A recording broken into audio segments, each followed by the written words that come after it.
The views, thoughts, and opinions expressed in the podcast belong solely to the hosts and not the host's past, present, or future employers.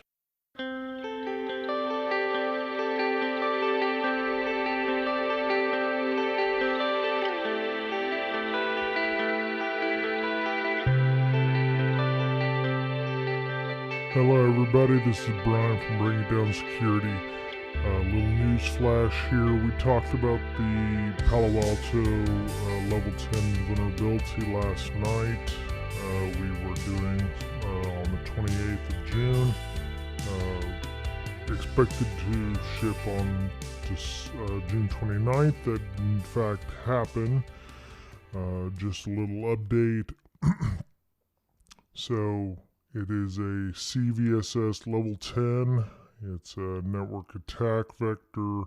No privileges required. It does change the scope. The integrity impact is high. Attack complexity is low. No interaction for users. High confidentiality and availability impact as well. Description: when the SAML, and we talk about that later on in the show, authentication is enabled and the validate identity provider certificate option is disabled. Improper verification of signatures in the SAML authentication enables an unauthenticated network-based attacker to access protected resources. The attacker must have network access to the vulnerable server to exploit this vulnerability. We talk a little bit about what SAML is, and to be fair, I did not want to post the podcast Sunday night before this came out because I wanted to make sure we had this in the discussion. So thank you all, and back to the show. Hello, everybody. Welcome back. It's Brian and Mr. Betcher for Breaking Down Security. How's it going? Not too bad. Well, you've actually been doing pretty good. You've been on vacation for the last week or so. Yeah, took a week off, went to the desert, did some hikes, stuff like that. We talked about this with Miss Berlin last week. By the way, for those of you listening and wondering where she is, she's out in the middle of nowhere camping, is what she said. So it's awesome, and hope she enjoys her time out in the great outdoors. But we were talking about the fact that you love you some driving. You love taking them road trips. You've driven from Austin all the way up to Seattle and came and saw me, and then drove all the way back. You had a convoy, and you enjoy the driving. Is that because you just like seeing the land? Yeah, I mean, I do like seeing how big things really are and how small we are by comparison. There's a lot of stuff out there, you know? Yeah. When you drive, you see it more. And, you know, when you take 2 weeks to do a bunch of different things, it's hard to take the stuff you need, like hiking gear, camping gear, things like that, you know, on a plane. So yeah, we end up driving and have a lot of fun. And of course, there's just the logistical effort of dealing with things and COVID, flying and stuff like that. So I guess the driving is a lot easier. You can take more stuff, like you said, and you don't have to try to figure out, do I want to take the rain jacket or the sleeping bag or whatever. So you have more choices in terms of packing. So that makes sense. Right. Okay. So what did you just hiked? Was there anything interesting there in Big Bend? Yeah, we did some hikes, took a lot of photos, of course, rafting, horseback riding, you know, for the kids and stuff, and just overall just visiting the park. You know, we tried to eat out at a couple of places. Some places we could. Some places were either shut down or at max capacity, so you had to eat outside. Well, if it's 105 outside, you really don't want to eat outside. Right, for lunch or whatnot. So sometimes we just had to fix a sandwich or something. So, yeah. Yeah, I don't, I don't want to brag about the weather here, but it took us most of the day this weekend just to get up into the mid 60s. It was mid 60s Fahrenheit. That'd be about 17 C for those of you who are in the non-Fahrenheit regions. So yeah, I mean, it's been cool and rainy here, and I'm actually wanting it to get back up to somewhat warm levels so that I can go take jogs or whatever and stay healthy. So I've been walking a lot. Like, you've been hiking, which is probably a good 5-10 mile hike a day or whatever. Well, not every day, but yeah, sometimes we'll go on a 5 mile. That's not too bad. That's not too bad. Cool. Right. Well, so we're going to just do a little news again this week, Mr. Betcher. We've got some interviews coming up, hopefully. We actually did reach out to the folks we talked about last week with the Ripple 20 report, talking and getting some preliminary discussion with them. It's going to be one of those ones where we're going to be talking during the U.S. work day, so because they're in Israel. So hopefully we'll be able to get them on in the next couple of weeks here. So before we get started with the podcast, I wanted to again give a shout out. I did on Twitter a couple days ago, but I just wanted to give a shout out to Marcus Carey. Awesome guy. We've had him on the show more than once. Obviously, a great leader in the InfoSec space, and I appreciated all of his advice that he gave me during a very good phone call that I had with him about some items that came up on our Slack, which we'll tell you about after the show, about how to join the Slack if you're interested. So, all right, Mr. Betcher, let's get into the news here. See, HelpNet Security. Oh, no, we're not going to do that one. We're going to wait till Ms. Berlin comes back for that one. We may leave it in the show notes anyway. But so I found this one, Cognizant Breach. So for those of you who do not know what a Cognizant is an IT services giant. We worked a little with them, Mr. Betcher and I, at a previous place. But they come in, their idea is, they make, they have a pool of people that can do the job that, most others either don't want to do, or they can, save money, or it's a cost cutting measure. But, they actually did reveal, according to eHacking News, that employee data was compromised by ransomware. So, Mr. Betcher, do you have any experience with what Maze ransomware is?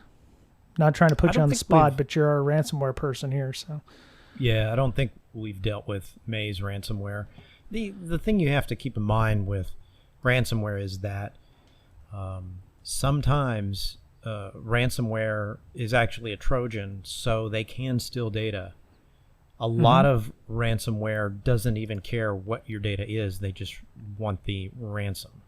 Right, but sometimes the ransomware itself actually downloads a bunch of data first, or maybe they troll around your network at first, and the more sophisticated actors will install their malware on as many systems as they can, and then see what you have that may be valuable, whether it's PI data, healthcare data, credit card data, or whatever. They'll take that first, and then they'll set the bomb off, which will ransom everything they can after they've taken your data.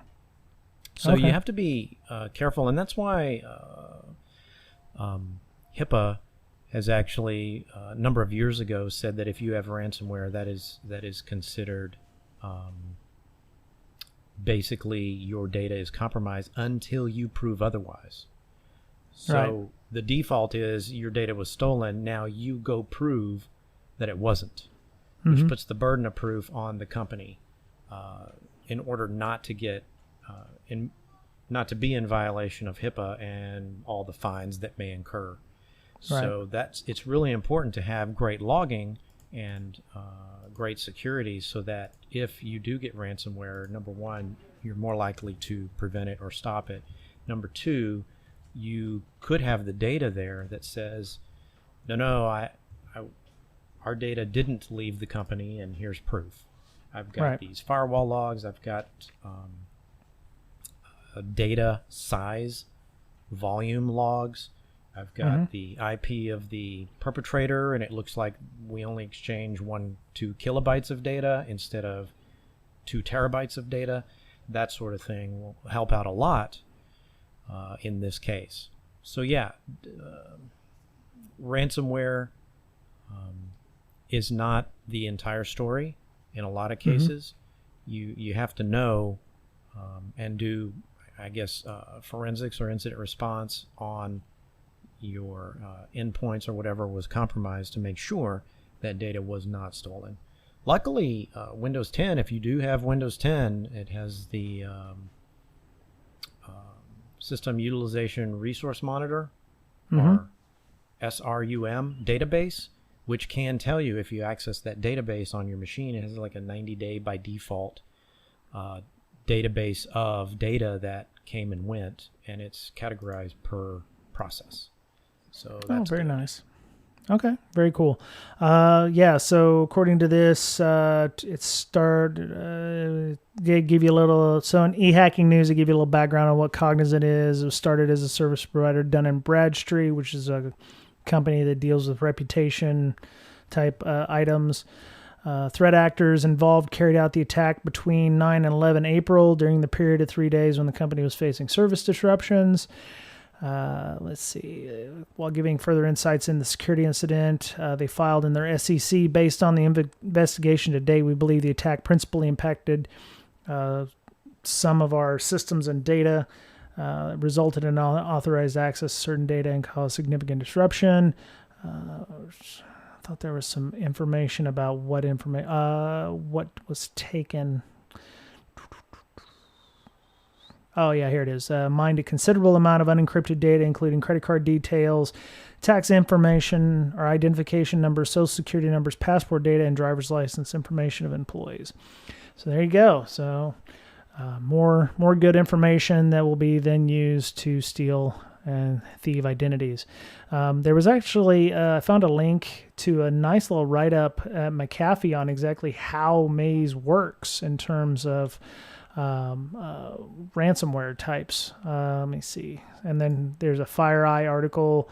All you have to do is do Google for Maze ransomware, and there's a lot of different things, including TTPs and items like that. So they tend to have like a wall of sheep. If you've ever been to DEF CON or Black Hat, they have the wall of sheep. So they tend to brag about owning companies on their website. And I think Cognizant is probably one of those. Let me see. Reconnaissance, Mandiant. This is from FireEye's blog. Observed a broad range of approaches to network host data and Active Directory reconnaissance across Maze incidents. Primary network reconnaissance was conducted using a bash script called 2.bat, which contained a series of NS lookup commands. Was copied into a file called 2.txt. Actor exfiltrated reconnaissance command output data and documents related to IT environment to an attacker-controlled FTP server. So you might want to look for things like outbound FTP connections. If you are watching your egress, then you should be able to see that. It was via an encoded PowerShell script. So that's kind of interesting. PowerSploit. Yes, you should be looking for those encoded PowerShells.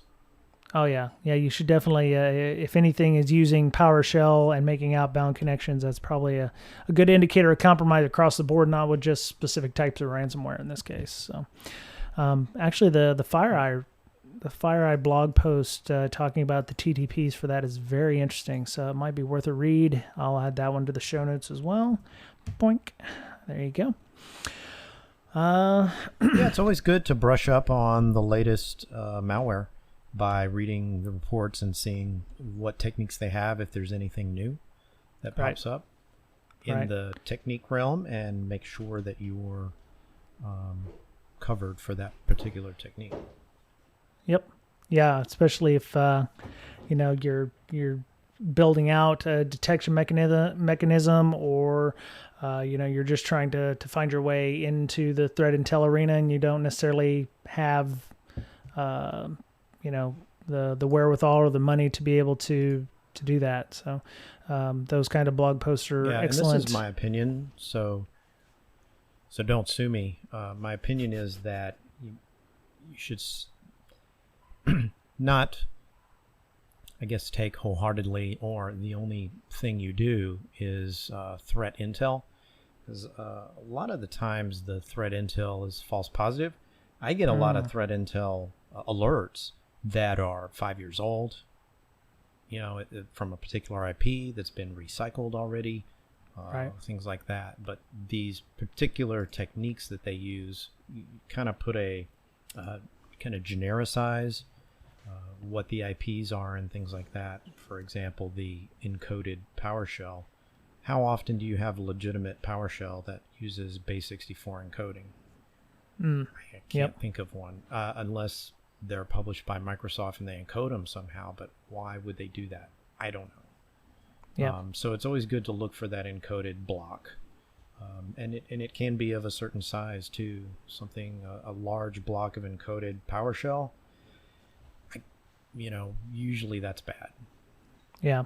And it would be better than just looking for IP addresses. Yeah, but how would you detect base64 encode? Are you just looking for a request that's extremely long? Are you looking for, like an equal, which is what's normally at the end of a base64 encoded string? I mean, how would you detect a base, or, assuming it's base64 encoded? It could be encoded with anything, but how would you look for or detect an encoded web request? Well, I have a query running, and it takes every PowerShell entry, which is basically the command is logged in the Windows logs. So if the command contains a certain number of characters of strictly base64 encoded characters, and I'm not looking for the equals or the equals, because you can either have a double equal, a single equal, or none at all. It's just a filler at the end. Okay. Right. So if you're looking for the double equal, you may not get it. Right. What I'm looking for is just the base64 characters, and only those in a large block. If it's not encoded, you'll have things like parentheses, you'll have quotation marks, you'll have spaces in the regular blocks. Mm-hmm. Right. So, yeah, and then the PowerShell logs should decode them as well. But the fact that you have encoded in the logs, in addition to the decoded version, will tell you that you have encoded, and it's generally not a good thing. Right. Right. Yeah, I mean, people aren't just going around encoding, there's got to be a good reason to be doing that. So, yeah, that makes sense. Right. Okay. Was any other last thoughts on that discussion there? I mean, ransomware is pretty nasty, but so I mean, if they don't pay it, it either gets dumped, or their machines are still down. Hopefully, they've had backups. We keep harping on that. It's like, well, if they had backups, they wouldn't. It doesn't seem like it's all that easy for people to do backups these day and age. I'm not exactly sure why that is, but yeah. It's just, I don't know. Odd. I mean, it used to be easy. You just do the Windows backup, right? Shadow. Yeah. But now that is easily removed, so you don't have that local backup. You have to do online backups, and it's a lot of trouble to do backups. You have to have the infrastructure. You have to have the IT team that knows what they're doing and are on top of that, and then you have to test your backups. What if they're not backing up properly, or you think it's working and it's really not? And then your process to restore has to be there. I mean, how long does that take? Right? Yeah. Does it take a week because your offline backups are actually off-site and your network connection isn't that great and you have to ship it? I mean, I don't know. Yeah. Right. So. Yeah. When I was doing audits for healthcare, one of the requirements that HIPAA had was that you had to have off-site backups of your systems, not in a geographically, in a geographically separate area. So if you were in, say, Seattle, geographically separate depends really on, how far you want to go. But if they were in Portland, for instance, that may be better, but we had a couple of hospital systems when they were doing backups. They were like, oh, yeah, I just take the backups down to the safety deposit box at the bank. And I'm like, oh, yeah, how far away is that? Oh, it's a couple blocks. And I'm like, yeah, probably not a good place to put your backups. You might want to think about maybe putting them a little further away. And, yeah. And then, of course, the person I was talking to was like, oh, yeah, I do it on my way home. Sometimes I forget and I leave them in the car overnight. And I'm like, oh, that's why we have people who, end up in the news with, broken in their car, laptop stolen, data loss because of unencrypted laptops or unencrypted, files. I guess it's important to also encrypt your backups if you do have physical backups. That way your tapes are, if somebody does get a hold of the tapes, they are encrypted in some way. So at the end, it says the impact to clients and their responses to the security incident have varied.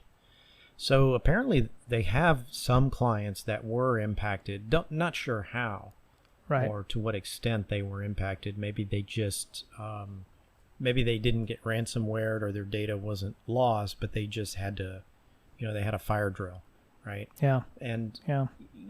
Cognizant is an IT outsourcing company. A lot of organizations do outsource certain branches of their IT teams.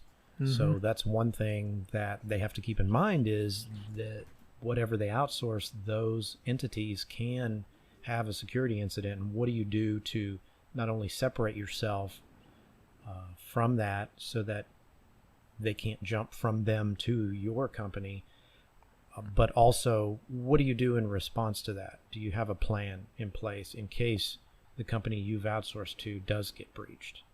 Yeah.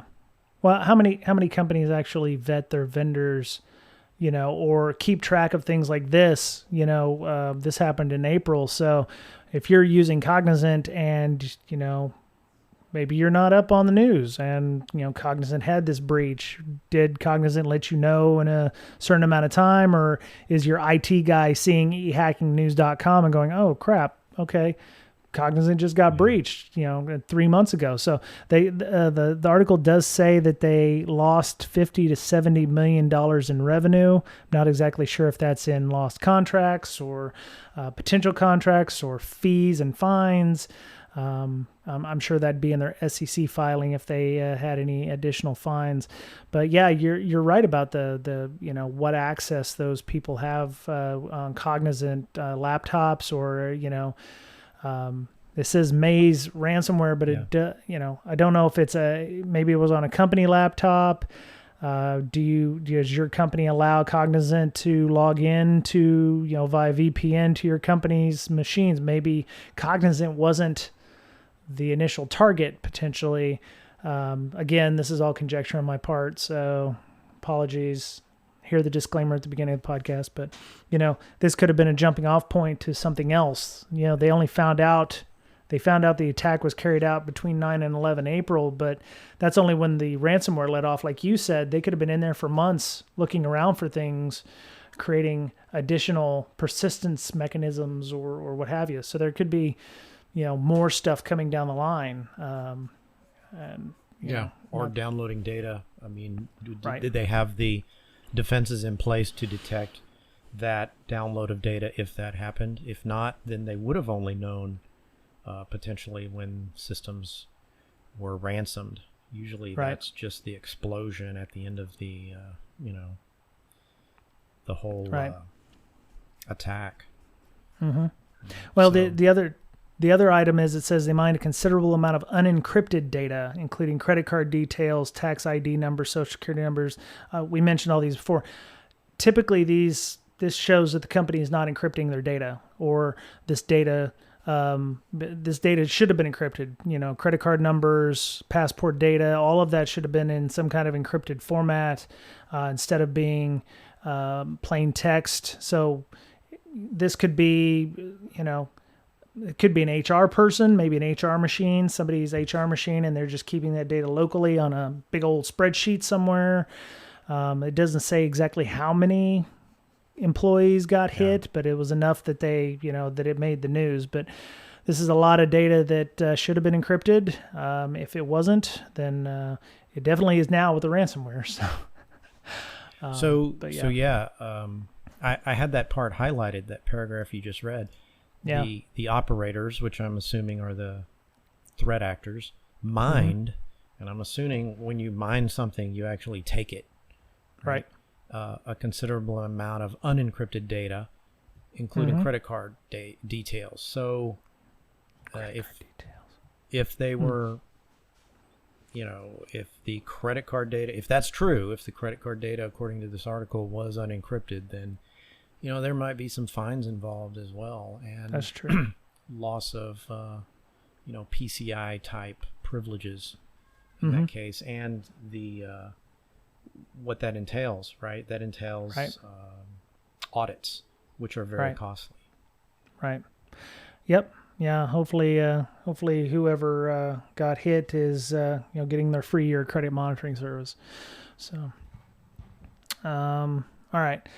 Well, I think, let me see, one more story here. Let's see. Let's not bury the lead. So, I think we want to talk about the Palo Alto vulnerability. So if you have Palo Alto kit in your office or enterprise, you might want to take a look at vulnerability. I found out about this from Contact. So hopefully you've been made aware of this. If you haven't, we're recording this on the 28th of June. This is supposed to happen and come out on the 29th of June. So keep an eye out if it's after the 29th of June, 2020. The CVE numbered 2020-2021. So that's 2020-2021.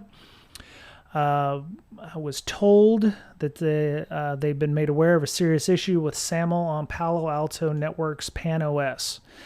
We strongly encourage our customers to upgrade to one of the following versions: PAN-OS 8.1.15, PAN-OS 9.0.9, or PAN-OS 9.1.3 and greater.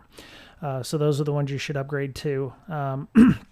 They say this is a critical vulnerability in SAML. So the serious issue with SAML, the only mitigation being either to turn it off or upgrade to PAN-OS. So if you use SAML in your environment, which a lot of us are working from home, you probably are, and they say that the CVE will be released on Monday. So the number is low enough that Palo Alto has known about this for several months because I believe we're somewhere around the 12,000 range on our CVEs. So this one was found out fairly early, probably 3 to 4 months ago or better. So what is SAML?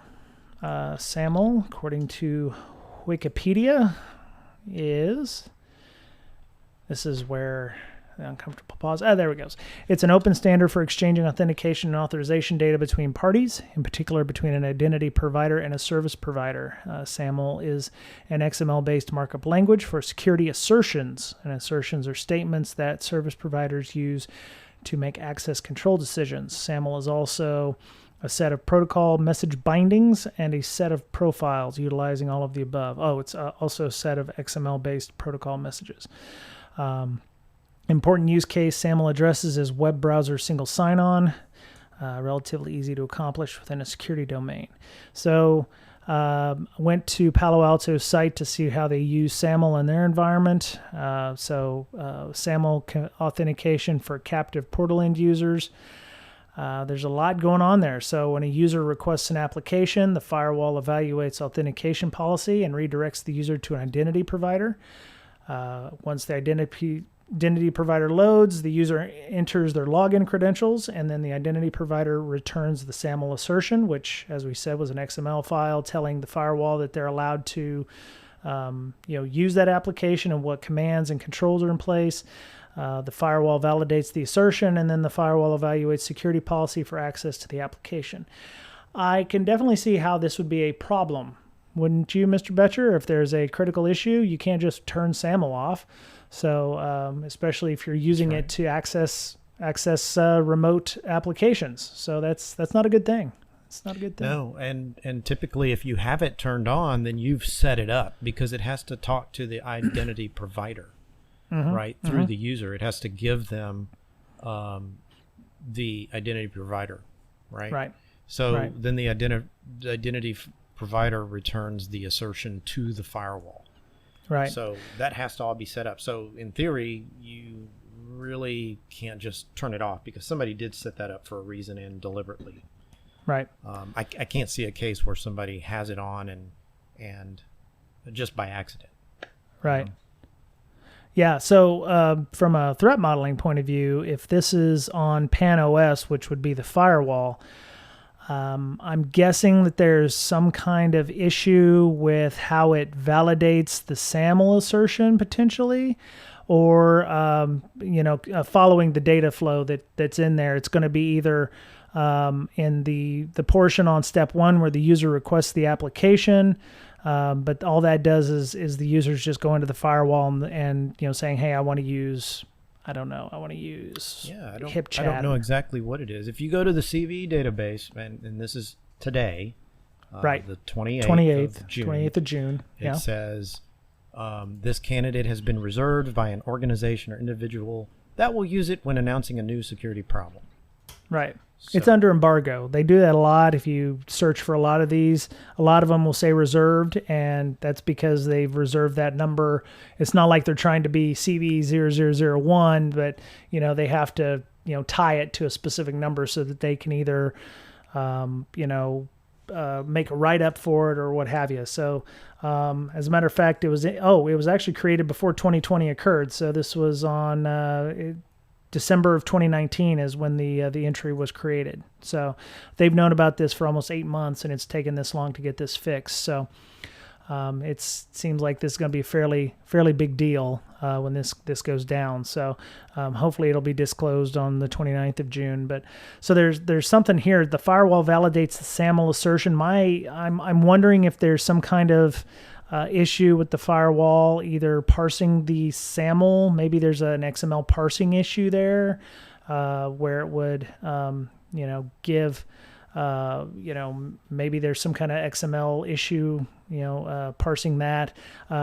Step 6, according to the diagram, firewall evaluates security policy for access to application. Maybe there's a potential way of using the security policy to gain additional permissions to the application. Maybe, somebody can modify the XML in flight or something like that. So there's a lot of ways that this could go wrong. If this is a vulnerability that's kind of an issue. I don't imagine that the identity provider is in the wrong here. So, but yeah, there's a lot going on to that. Yeah, and we have an image in the show notes that you can take a look at. It shows the workflow when it comes to SAML. Yep.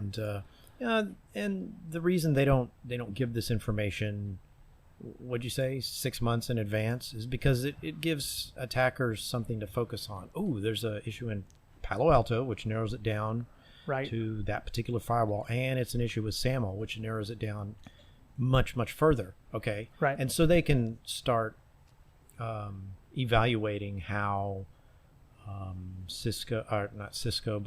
Palo Alto uses SAML and started trying to find this vulnerability on their own. Right. Yeah. The fact that it's been released now tells me that yes, they do have a fix, and that's going to come out. What'd you say, tomorrow?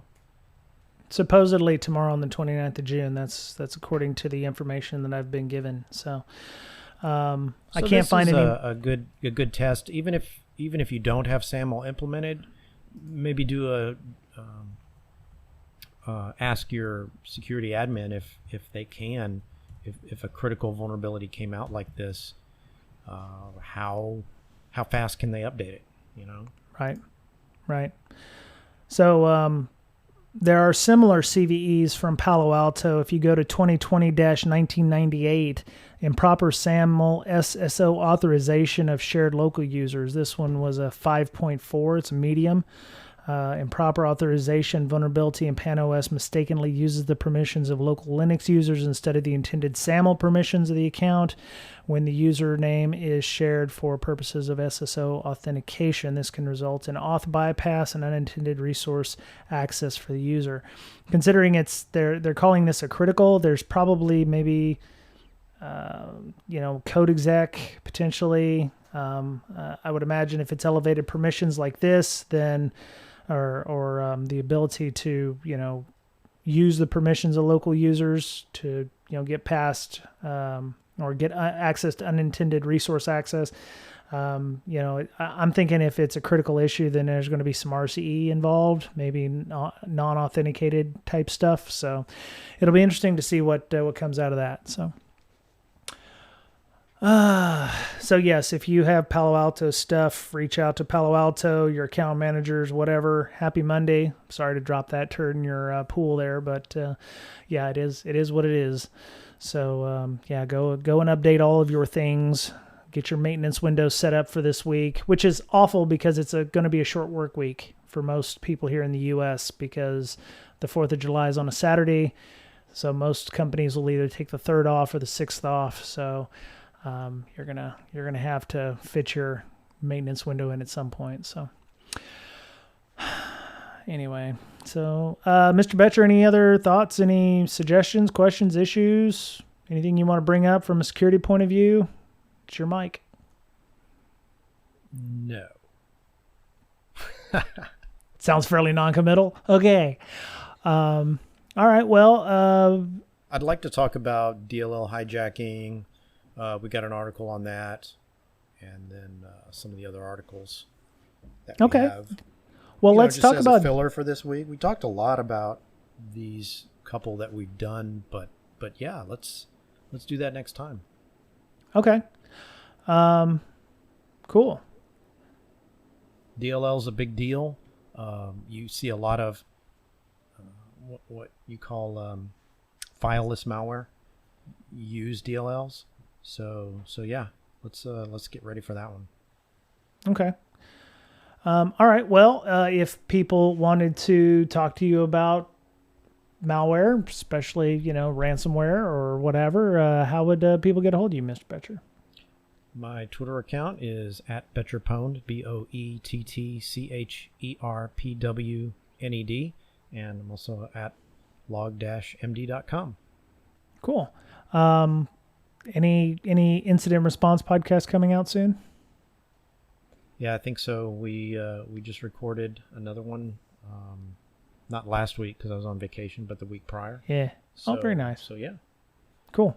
And you can get that at log-md as well. You can get that at log-md as well. So, okay. Miss Berlin, of course, does a lot of great work in the community. She's one of the board members and founders of Mental Health Hackers, which, is becoming more prominent and more important as we all stay home for longer and have less user interaction. She has a network of people doing things on a regular basis, like weekly Zooms and teleconferences with folks to keep abreast of mental health issues. You can follow her on her Twitter at InfoSystir, INFOSYSTIR. She's also at Hackers Health. Her and Megan Roddy, both of them are also moderators on our Slack, which is great. If you are interested in joining that Slack, you'll be happy to know that we actually do enforce the social contract that happens. In the 3+ years that we've been operating, we've only had to get rid of 2 people ever in the Slack, because we do have moderation. We have a social contract. We expect a certain code of conduct to be done. It's a fairly professional environment. So if you are interested in joining us there, you can email us at bds.podcast@gmail.com, and or on our official Twitter at BrakeSec, BRAKESEC. If you send us an email on our to the Gmail account, if you could just add something in the subject that says, Slack invite, please, or something like that, that would be great. That way I know what it is before I click on it and find out that it's somebody trying to sell me Slack, on actually more expensive Slack. I have a local meetup that isn't really local right now. It's called CSEC East. We're having a speaker on Wednesday night, which would be July 1st. If you catch this before then, you can go to our meetup page. If you go to CSEC East, SEASECEAST, and you can come and get on a Slack with us, or get in our Slack and join our Zoom and hear somebody speak about security. I think we're going to be talking to somebody who spoke at Circle City Con. She's going to go through her talk on DevOps and how we can improve our DevOps standing there. So there's a lot going on with that discussion. We'll have some discussion on probably the Palo Alto vulnerability. Hopefully it will have dropped by then. So if you're interested, just do a search for CSEC East, or follow me on Twitter, CSEC East. I'm the organizer of that as well. So join that. If you get a last minute talk and you want to give a talk, we also have a slot that's available that on July 1st. So if you are interested in actually giving a talk, you just run it by me and we'll get you on. So let's see what else. TPub store. You can go get T-shirts or stickers or a coffee mug with the BrakeSec logo on it, and you can give us some help and hosting fees and Zoom fees and stuff. Thank you very much to our patrons for all of their help, giving of themselves and making sure that the podcast helps offset some of the costs that we have with just running our community and using the Zoom and paying for Libsyn for hosting and all that. So we appreciate everybody who's helping out with that. If you're interested in doing that, there's a link in the show notes. If you'd like to, put a little something in our tip jar every month, that would be greatly appreciated. The podcast is always going to be free, but any way we can, offset costs is great. So let me think. Feedback is also helpful. Apple Podcasts, iTunes, Google Play Store, any of your favorite podcatchers and platforms that take feedback. We would love it if you could leave some feedback as well. If you don't have any of the filthy lucre to give us, that word of mouth is also very helpful. So tell your colleagues if you're looking for CPEs, for CISPs or CISA. It seems like it's more difficult now to get CPEs. I've seen some discussion on Twitter about ISC squared and how they're structuring their CPEs now. I also think you can get CPEs for your SANS certifications as well. So don't quote me on that one, but I'm fairly certain you can at least get some credits for that for your GIAC certs. If not, please feel free to tweet and tell me. So makes sense. Well, I've got two certs. I've got the 542 and the 504, and I have to figure out exactly how I'm going to submit my CPEs. There's a way to do it, but it seems very complicated and painful right now. So I'm going to have to, take some time to sit down and go, okay, how exactly do I, talk about what I do in my job if it requires me to write a report about what I do. I'm not exactly doing web application pen testing, but I talk about it quite a bit here on the show, and we do all kinds of stuff, and I don't even know if that counts for credits either. So I'd have to reach out to the SANS folks and find out what my options are. But I mean, the other option is to take yet another course. I'd probably just take the GCIH one again and get 36 credits or whatever, and be able to continue that. But that's fairly expensive, so it is what it is. All right. Well, I think that was it for this week on Breaking Down Security. We'll be. I don't think we're going to have a show next week because of the U.S. 4th of July holiday.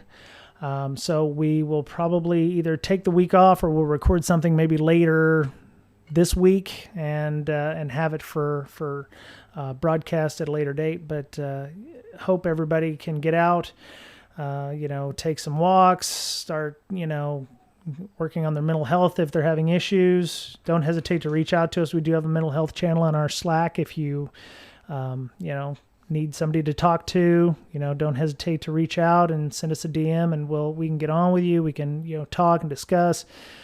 We're all going through, anxiety and issues with what's going on in the greater world right now. So, you got to take care of yourself because, like we always say here, you're the only you have. Try to be kind to one another. Be careful out there. Donate to a worthwhile charity, and have a good week. It's a nice short week, so talk to you again real soon.